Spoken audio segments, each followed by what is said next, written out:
beautiful car in the world by mistake. So let me explain what happened. First things first, these are not my words, these were Enzo Ferrari's words about the Jaguar E-Type from 66 if I'm not wrong, and I think is a certified team because Enzo Ferrari said that when Ferrari has a lot of beautiful cars. Number two, I had this opportunity to photograph this car just because my friend Adrian, you may know him from the Getting the Shot video, had a photo shoot for a small shoe brand here in Bucharest, and I was there just to capture like BTS footage, photos and videos of that photo shoot. So now that I had this opportunity to photograph this car, I was thinking to make this video and share with you guys some tips for when you want to shoot cars or, I don't know, automotive photography.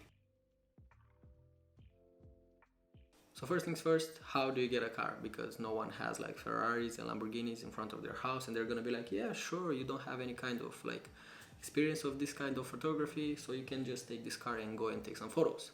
So first things first, you need to like photograph cars of your friends or cars of your friends' friends, if that makes sense. It doesn't matter if it's like a sport car or a luxury car or stuff like that. You should start with photographing cars so you can have and you can build a portfolio. So let's say you have a friend that has a really nice car, or you know that your friend has another friend that has a really nice car. You can ask nicely if they are willing to like borrow you the car, or if they want to come with you to take some photos of the car. And if you're gonna make like a really nice job, a lot of people, they're gonna see the photos and maybe they will want to have like photos of their cars taken by you. Or after you're gonna build a portfolio, you can like approach brands to take cars and photograph them. So you should start with photographing the cars of the family or the cars of your friends. Tip number two, you should always clean the car, not only outside, inside as well, because after you're gonna finish with the photos that are outside, you're gonna go inside and then you're gonna take like detailed shots of the car or like different things that are inside that you really want to show. And you should not have by any means any kind of like stain or dust or something on the car when you're photographing it, because then it's going to be a pain in the ass in the edit. Tip number three, and this one is a very important one, your location or your surroundings should match the car type that you're photographing. So let's say you have like a really exotic car, like a Lamborghini or something like that, and you're going to photograph that car in a graveyard. The photos can turn out really good, but I think that you should match your surroundings with your car type. So I think that you're going to take that Lamborghini or Ferrari or whatever, you're going to take that car and you're gonna go like in a place where you have like a lot of skyscrapers or like industrial type of vibe. I think those photos will turn out pretty good if you're going to like match your surrounding with the car type.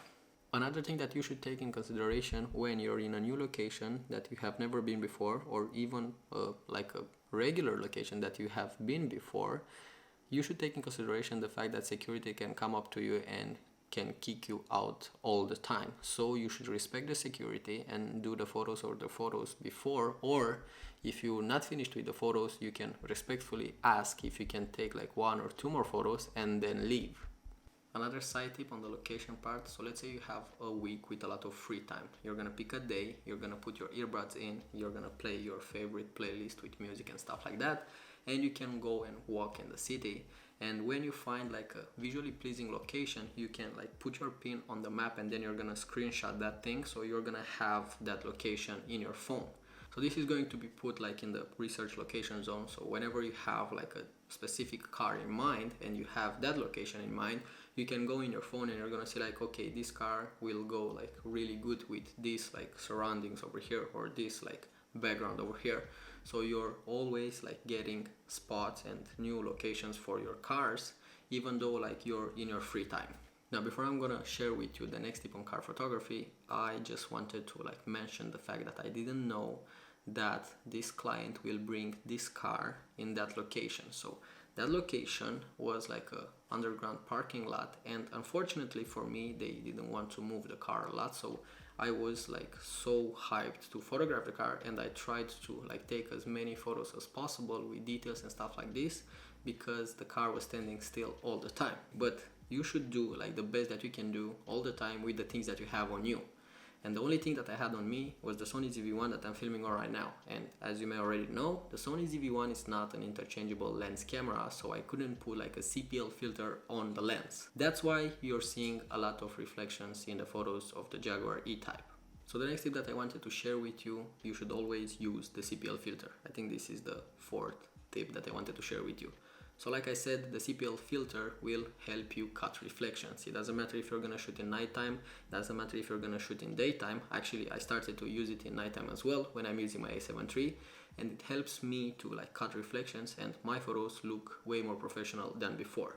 So tip number 4, you should always use a CPL filter. Number 5, the setup, the gear that you're using for car photography. So let's talk about the gear a little bit. Like I said, I used the Sony ZV-1 because this was the best thing that I had on me at that time. But let's say you're shooting for a brand, you should have a camera that has a sensor with 24 megapixels and up, because let's say that brand wants to like put that photo on a billboard and you should have a lot of megapixels, so you're gonna crop and stuff like this. But let's say that brand is going to use it on billboards and prints and other things, so you need a lot of megapixels. So for the lens, I think I would go with the 24-70 because I think that the 24-70 is the most versatile lens that you can have for car photography, that you can use for car photography. So let's say you want to shoot details, you can shoot it at 50 or 70. Let's say you want to shoot like a really nice establishing shot, you can use the 24 for that. And I think the 24-70 is giving you this like versatility when it comes to car photography. So I'm not shooting really wide when it comes to car photography, because let's say you're gonna shoot something at 16 millimeters and you're gonna distort the car, and the car brand is going to be something like, yeah, but our car is not looking like that in reality, and you don't want that. So my pro tip is to not shoot wide on car photography. Probably like the widest thing that I would go is going to be like 24. So I think 24 is a really nice middle ground over there. Tip number 6, and this one is really important as well. Let's say you have like a one lifetime opportunity to shoot a car like I had, and that person or the owner of the car is going to bring the car and they don't want to move it because it's like a really classic car and they don't want to like go in the city or to be in traffic or stuff like that. So when they are bringing the car and they are leaving the car in one place, you should start shooting the car from above, you should start shooting the car from far away, you should start shooting the car from like really close, you should start shooting details and stuff like this. One more side tip over here. Let's say you're shooting for a car company. When you're taking those detail shots, just make sure that you're not gonna have any kind of other brand name or brand logo in your photos. Or for example, let's say you're listening to music and you're seeing the artist name on the center console and stuff like that. Just make sure that you're not gonna have those, for copyright issues. And last but not least, number 7, don't shoot a car wide open. Even though you have a lens that can go to 1.8, don't shoot a car at 1.8, because then you're gonna have the front of the car in focus, but then you're not gonna have the back of the car in focus, and you don't want that. Or you're gonna have the back wheel in focus and you're not gonna have the mirror in focus and stuff like that, and you don't want that. So I think if you're gonna shoot a car at f4 or maybe f5, I think that's the best middle ground over there. And I think you can get away with 3.5 times depending on the framing or the photo that you want to get. So that's the video, people. These are my 7 tips when it comes to car photography or shooting cars in general. If you got any value out of this video, you can hit that like button, subscribe if you aren't already. And actually, before I'm gonna end this video, I just wanted to say that in the future, rather sooner than later, I think I'm going to afford the budget car that I wanted when I was a kid. So probably you're gonna see a lot of car photography in the future on this channel.